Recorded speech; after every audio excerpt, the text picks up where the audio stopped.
Hi, my name is Patricia Gundlach and I'm a hairstylist in the motion picture industry. I wrote a book called So You Want to Do Hair in Hollywood.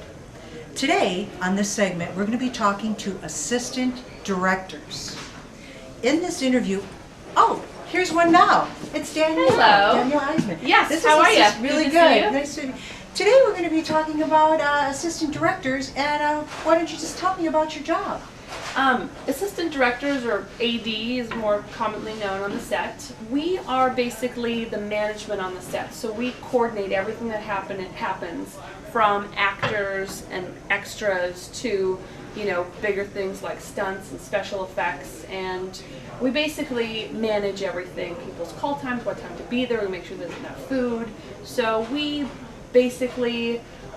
the people who make it all happen. Awesome. How important is it for hair and makeup to get along with your department? In all honesty, I could want to leave a show because of a hair and makeup team being unproduction friendly. Yeah. So, it's like a team like this team is just being so amazing because... You talking about us? Yes, I'm talking about you. And I was just talking about it this weekend. Swear to God, how amazing the hair and makeup and cooperative they are and make it happen. I mean, so many times you can be waiting on hair and makeup because of, again, a hair change or a makeup changeover or something like that at the beginning of the day, and just understanding production and working with production, and when you get a 10-minute warning, being able to wrap it up and help us out is just amazing. And also things like communicating and planning ahead is so production friendly, and a lot of times hair and makeup teams don't do that, and so it's really it's such a pleasure. I've worked with a lot of them. It's a shame. Yeah. Now, being the manager of the sets,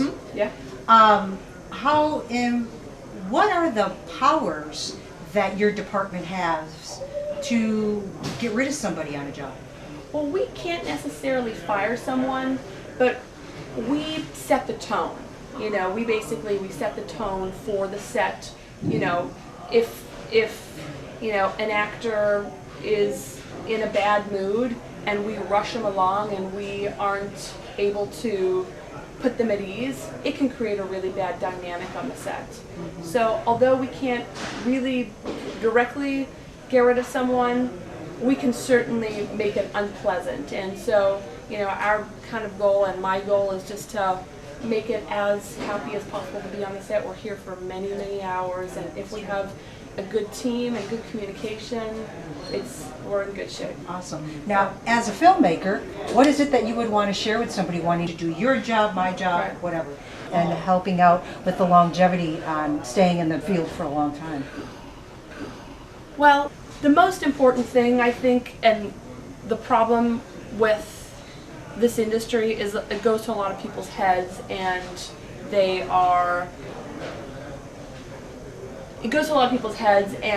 forget where they came from. And as long as you remember where you come from... That would be egos. Yeah, egos. Mm-hmm. And as long as you remember where you came from, and you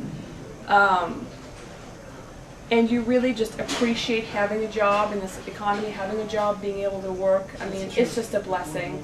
And, what I do, just a general piece of advice, whenever I work on a production, I keep the crew lists, I save the numbers in my phone, and every day I contact a different person, be it by email, phone, text, Facebook. I contact a different person, so that's 365 people a year that I'm reaching out to.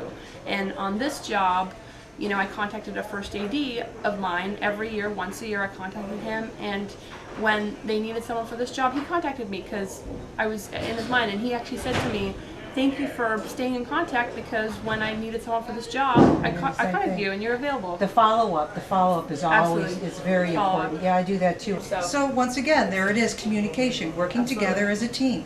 That will give you longevity in a environment and a profession like this. Absolutely. Mm-hmm. Yeah, cool.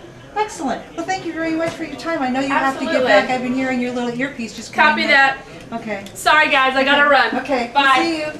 Well, that was great. Danielle, she's one of our second ADs on the show that I can't tell you what it is. But anyway, let me know what you think. I have more interviews coming up, so let's see what they have to say. Give us some information about how important the communication is between hair and makeup. I think the communication between hair and makeup is really important. I assume you mean between hair and makeup and the ADs? Absolutely. Yes. Thank you. Yeah, because so often there's things that the hair and makeup people know that I don't know. Like, for example, oh, she's going to have a hair change between scene 20 and scene 25 that are on the schedule. And it's a hair change that takes half an hour to do. It's very complicated.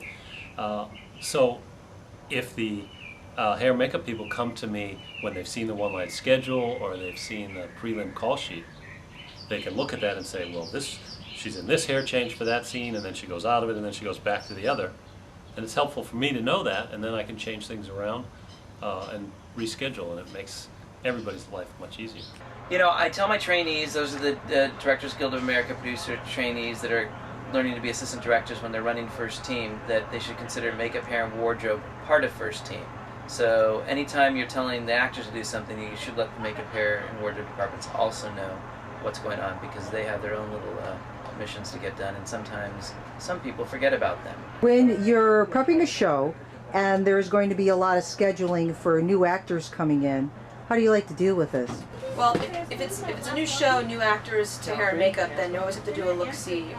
Absolutely, you know, try to get pictures from production about who's been cast, and then do a hair and makeup look-see, because coming in cold is a very difficult thing if they're a regular. If it's going to be somebody who needs to be established for, you know, who knows how many seasons. You know, if it's a guest day player, you know, sometimes it's more about pictures. If they decide and casting, hey, we really want this person to have extensions, or we really want this person to be, you know, have black hair instead of red, then that's something that, you know, as a producer, UPM, you know that beforehand. You have to warn the hair and makeup people if it's a guest cast.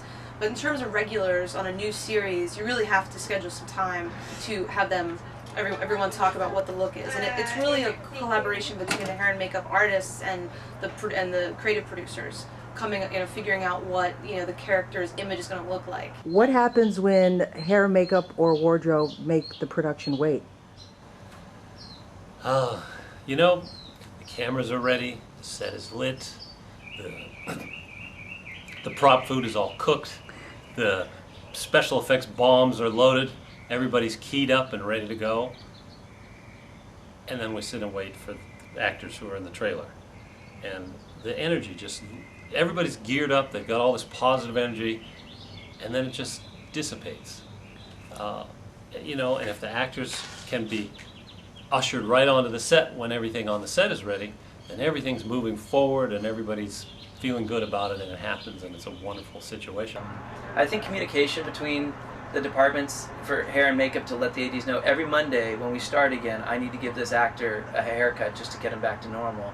You know, you come up with these patterns and then it works, but sometimes, you know, they don't tell us, or they don't know because we're doing we're just starting the show. Or the actor will just want a haircut, and there's nothing really that hair and makeup can do about it. They just have to do it. Does it happen often? You know, you always try and avoid it.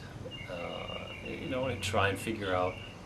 That's another thing about communication. You know, if I can talk to makeup and hair and say, how long is this going to take? Exactly. Then we can plan accordingly, and I can find other things to do. I can do little things that don't involve those actors, or juggle stuff around and keep everything moving forward. And if there is good communication between hair and makeup and the ADs, then they'll try to figure out a way to at least let us know that there's going to be a delay of some sort. And then if we know that we're going to have a delay, then that's always better than not knowing that we're going to have a delay and waiting. Because we know. Because then we can try and do something with the time. What's usually the reason for that? Is that the actors maybe are having a moment, or would it be hair or makeup slow, or? You know, it depends on the people involved. Some hair and makeup people are really fast and efficient. Others take a long time. I know I used to get my hair cut by a guy who used to take an hour and 10 minutes to cut my hair. Okay? Yeah. And I was bored sitting there. I didn't like Sure. it. You know, the guy that cuts my hair now takes about 20 minutes and it's done. In and out, yeah. So, you know, there is that. And there's a lot of times when the actors just don't want to come out. They don't have their lines memorized, they're not comfortable with the scene, so they find reasons to delay. When you have a change of schedules due to loss of location, I've noticed as a hairstylist where all of a sudden something like this happened, Right, and then we right. got to start pulling stuff out of our hat to rearrange the schedule. Yes, that's true. You have to be prepared for everything. You know, you hope these things don't happen because, you know, if the sun starts setting or we suddenly can't shoot in this location and things change and you have to be ready for anything, it doesn't inspire people to do the best work. A lot of times that kind of situation will bring up drama with the actors or hair and makeup or whatever. How do you handle that? You know, I think that both hair and makeup and the ADs, if you'd studied child psychology in college, you would have been better off than if you'd studied film. You know, a lot of our jobs is being a therapist. You have to listen with detachment because people just want to be heard. You know, I even on location shows, I pick the transportation person that picks up the actor because I think it starts there, you know, with how an actor comes in and their mood and all that. So I like to, that's where I start putting my hands into the wheel of keeping things running smoothly. You know, you have to take a minute and listen to what they have to say and smile and, yes, that's interesting. And, you know, once they've vented, once they've gotten the things out of their system, they feel a little better and then they're ready to go to work. And I think that if, I feel that the best makeup and hair people do that to such a degree that when the actors come out of the trailer and onto the set, they're feeling good about themselves and ready to work. And then they're in a space that allows them to deliver the best performance. And performance is really what we're looking for. That's why we're all there. We're all there to create a situation where the actors can work, because that's why people watch these things. What would be your secret for success as a filmmaker? I think listening to people is important. I think that if you hear what they have to say and take it in, then it allows you to tell better stories and make everybody's lives just a little bit better. It's all about personality, you know, it's all about the interpersonal relationship. So you just have to find a common ground, you know, from the beginning and you know, and stick with that course again. But because none of this is really important in the overall scheme of things, stuff will roll through the camera, and this is important here, stuff will get done on set. So we have to always remember that, because a lot of people take everything, and it's important to take your job seriously, but a lot of people take it where they have horse blinders on and they don't realize the bigger picture of a production. And as assistant directors, I think, you know, that's one thing that we have is the scope, the wide thing. If you go into it with a sense of fun and excitement, because it is a fun job that we do, both the ADs and the hair and makeup people. They're fun jobs. But I want to say, put the emphasis on job. It is work. We're there to be professionals, and we're there to work. And we can have a good time while we're doing so, but I think it's important to always keep in mind that we're not there just to joke around. Because a lot of it's people see you, is he a professional or is he just a jokester? And Absolutely. I like to think that, you know, as ADs, we're fair, but we don't give away the bank, but we're there for everybody. I like to think of myself, in particular, like the concierge. I'm here to help get anything you need done. Oh, very well put. I'm the low person on the totem pole, and we make it happen for you guys. Well, what'd you think? ADs, yeah, they could really make or break our day. It's really important for us to talk to them about scheduling, and also if there's any time changes. That's where the communication really makes the day go a heck of a lot easier. Well, enjoy your day today. Always be true to yourself, and thanks for your time. I just wanna let you know